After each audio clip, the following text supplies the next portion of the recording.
ગમી હાલ આ દુકાનમાં જઈ તને જેવા કપડાં ગમે ને ઈ લઈ લે. આપણે તાર સાબમાં મૂકવા જોશે ને તે તને જે ગમે ને ઈ લઈ લે. મારી મમ્મી યાર વાત થઈ ગઈ છે. મમ્મી કે કાંઈ નહીં તેમ બે જઈને લઈ આવો જેવા ગમીને ગમે એવા તો અપાઈ દેશે. અરે મારા રામ, આવી દુકાનમાં હું શું લઉં? આ તમે જોવો તો ખરી, પેલા દુકાન જોઈને તો ગાડી ઊભી રાખતા હો. કેવી દુકાને તેમ ઊભી રાખી છે. અહીંયા ગાઉન મળે છે, નાના છોકરાના કપડાં મળે છે. આમાંથી હું શું લઉં તેમ કયો લ્યો. મારે તો વન પીસ ને કુર્તી ને એવું લેવું હોય કે તમે તો આવી દુકાને ઊભી રાખી. તમને તો કંઈ કપડાં અપાવતા નથી આવડતું.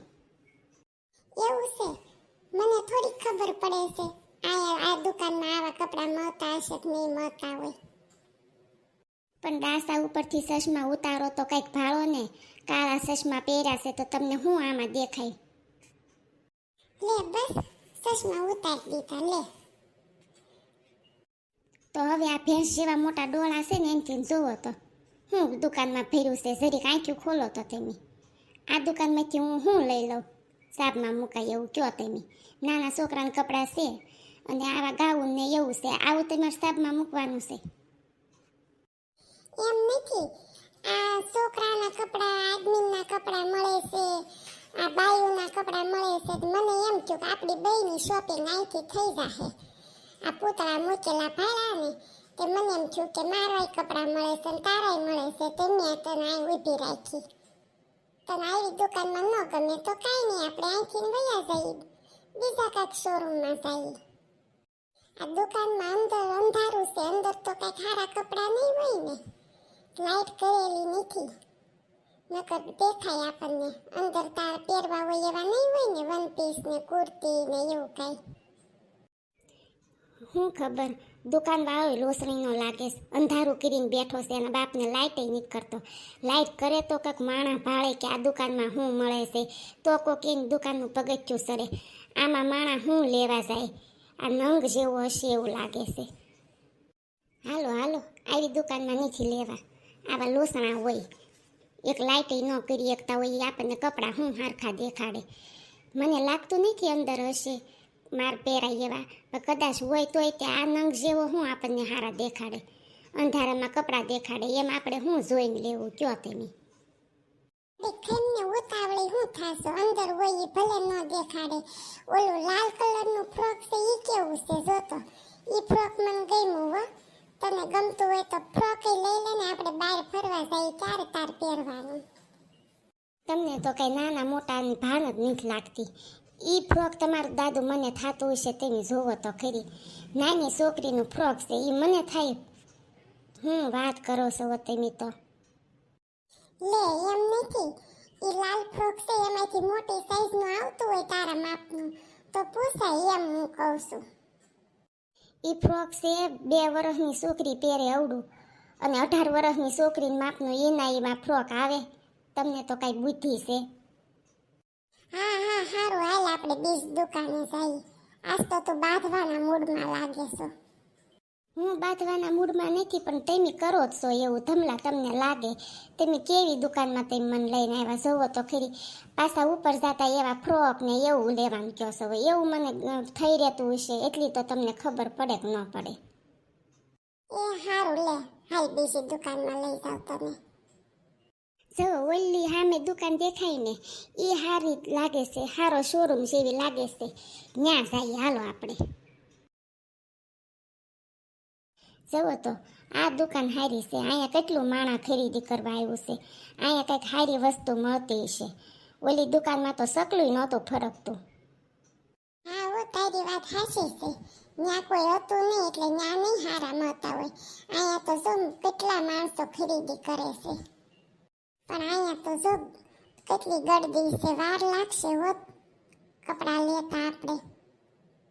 આ દુકાનવાળાએ તો કવડો ઢગલો કર્યો છે. બધી હાડીઓ દેખાડીને ક્યારે હેકેલતા હશે આ? ઈ જ્યારે હેકેલતા હોય તારે ક્યાં હેકેલવા આવીશ? તું તો મલકની બળતરા બહુ કર. એમ નહીં, મારું કહેવાનું એમ છે કે ઈ હેકેલતા હશે કોઈ કોઈને રાખતા હશે હાડી હેકેલવા વાળાને. રાખતા હોય તો તારે શું કઈ કામ છે? તારા આવું છે હેકેલવા? ના મારે તો નથી આવવું, પણ મેં કીધું કે એકાદી મારી બેનપણીને આવવું હોય તો બબલીને કે ફોતરીને લવાય હોય એલા અહીંયા ફોતરીને બિચારીને કામ મળી જાય અહીંયા ભલે ને આખો દી હાડી હેંકેલા કરે અને એની ઓલી ડોશી છે ને જાડી એની હાહુ એનથી તો છૂટી થઈ જાય આખો દી બિચારીને શાંતિ થઈ જાય હો અહીંયા હાડી હેંકેલવાનું પૂછવું છે આપણે એ ભાઈને નોકરી ઉપર રાખવા હોય તો ફોતરીને કાંઈ અહીંયા લવાય નહીં, હાડી હેકેલવા એ કરતા જે ઘરનું કામ કરે છે એ કરવા દેવાય. ફોતરી અહીંયા આવશે હાડી હેકેલવા તો પાછો વાહે ઓલો બાંગો ભૂહડિયો વાશે ઘરે બેઠો બેઠો, એનું ધ્યાન કોણ રાખશે? એ કરતા એ જે કરે છે એને કરવા દે ને. તો બબલીને આવવું હશે પૂછી દો તો આપણે આ દુકાનવાળા ડીલ કરતા જાય નક્કી. એ પૂછ મારી માં, તું તો હાડીની ખરીદી કર્યા પેલા તો બધાનું કામ અહીંયા નક્કી કરવા માંડી. પૂછી લે, હાલ તને શાંતિ થઈ જાય. હાલો બબલી, આ એની છે ને હું ને ધમો આ ખરીદી કરવા આવ્યા છે ને એક દુકાને, તે ત્યાં તો બહુ મોટી દુકાન છે, કપડાની હાડીઓ ને કુર્તી ને બધું મળે છે. તે મેં કીધું કે તારે અહીંયા નોકરી કરવા આવવું છે તો પૂછી લઈએ આ દુકાનવાળાને હાડી આ બધું કપડાં ને બધું હકેલવા. ઢગલો ભાડ્યો ને તે મને બળતરા થઈ, મેં કીધું આ ક્યારે હકેલતા હશે, નોકરી ઉપર રાખે તો પૂછી જાઉં. તો મેં કીધું લાઈ પેલા બબલીને પૂછી જાઉં એને આવવું હોય તો. હું કીધું નથી આવવું, તારે લગ્ન કરી લેવા છે, તું એકલી થઈ જાય એમ? મારા મામાના છોકરા આરે એ હા તે સારું લે એ હા હા મૂકું હો. ધમા બબલી કે મારે તો કાંઈ એવી દુકાનમાં નોકરી કરવા નહીં થવું, ફોતરી હાહરે વહી ગઈ અને હવે તું જ આવવાની તૈયારી કરે છો તો પછી મારે એકલીને અહીંયા શું કરવું? મારે કાંઈ રહેવું નથી, મારે લગ્ન કરી લેવાશે તાર મામાના છોકરા હારે. એલા એ મારા મામાના છોકરાને વાહે પડી છે, શું કરવું મારે? એ કે એને ફોન કરીને કે ને મને મળવા આવે. હા તો એમાં શું વાંધો, મળાઈ દે બેયને. એ કે તમે હવે ક્યાંક જમવા કે એમ રહેવાના હોવ ને કંઈક હોટલમાં ત્યાં તો ત્યાં તમે એને બોલાવો ને અને હું ત્યાં આવું, આપણે શાયરે ત્યાં બેસીને પછી નક્કી કરાવી દે મારું, એમ કહેતી હતી. ના ના હોય, અત્યારે એવો કઈ ટાઈમ નથી ભેગા થવાનો, અત્યારે આપણે આપણી ખરીદી કરવાની છે, પછી મળાવશે એને. અને મારે ત્યાં કાંઈ મળવા નથી થવું, એ બેન મળાવી દેશે તું જ્યાં એમ મળવું હોય ત્યાં. તમે તો ઓલો મને કોકો પાયો ને એમાં તો આમ તો જો મને હોડકાર આવ્યો, કવડો મોટો હોડકાર આવ્યો, ધરાઈ ગઈ હો. હું તો એ શાર ઓલા મોટા ગોળા મૂક્યા ગ્લાસની માથે, માંડ મારથી ખૂટ્યો. આવડો મોટો તો તેમ ન લેતા આવો, કેટલો મોંઘો હશે હે ધમલા? કેટલાનો હતો એ ખાલી 50 રૂપિયાનો હતો, મોંઘો નહોતો. 50 રૂપિયામાં તો તું ફૂલ થઈ ગઈ, તારું પેટ ભરાઈ ગયું. લે ખાલી 50 રૂપિયાનો જ હતો, એમાં તો એ શું રળતો હશે હે? શાર તો મોટા ગોળા મૂક્યા હતા આઈસ્ક્રીમના, એમાં એને શું કમાણી થતી હશે? અને હું તો ધરાઈ ગઈ હો, હાસું તેમ કીધું એમ 50 રૂપિયામાં તો મારું પેટ ફૂલ થઈ ગયું. કેવો મોટો હોડકાર આવ્યો. હવે મારે કાંઈ નહીં ખાવું પડે, ઘરે જાય ત્યાં સુધી ભલે અહીંયા ખરીદી કરવામાં વાર લાગે, હાંસ પડી જાય ને તોય હવે કાંઈ ટેન્શન નહીં, એટલું મારું પેટ ફૂલ થઈ ગયું. હે મમ્મીએ તમને મને કેટલી હાડી લઈ દેવાની કીધી છે, કેટલા ડ્રેસ લઈ દેવાની કીધા છે, શું કીધું છે તમને? કેટલું લેવાનું કીધું છે? મારે એ પ્રમાણે અહીંયા દુકાનમાં કઢાવાય ને. એ મમ્મી એવું કઈ નથી કીધું, તને જે ગમે એ તમ તાર લઈ લે, જે તને 7-8 જોડ ગમે ને એ લઈ લે, 2-3 હાડી લઈ લે, 4-5 ડ્રેસ લઈ લે એમ. પણ છે ને હાડી તો હું પ્રસંગમાં જ પહેરીશ હો, હું તમને કહી દઉં. હાડી પહેરીને મને ઘરકામ કરવું ન ફાવે, ઘરનું કામ મારે કેમ કરવું? હાડી પહેરીને હાલવું કે કામ કરવું? એટલે હું હાડી નહીં પહેરું હો, હું ઘરમાં ડ્રેસ ને કુર્તી ને એવું જ પહેરીશ હો, લાંબા બોલા વન પીસ આવે એવા ને એવું જ પહેરીશ હો.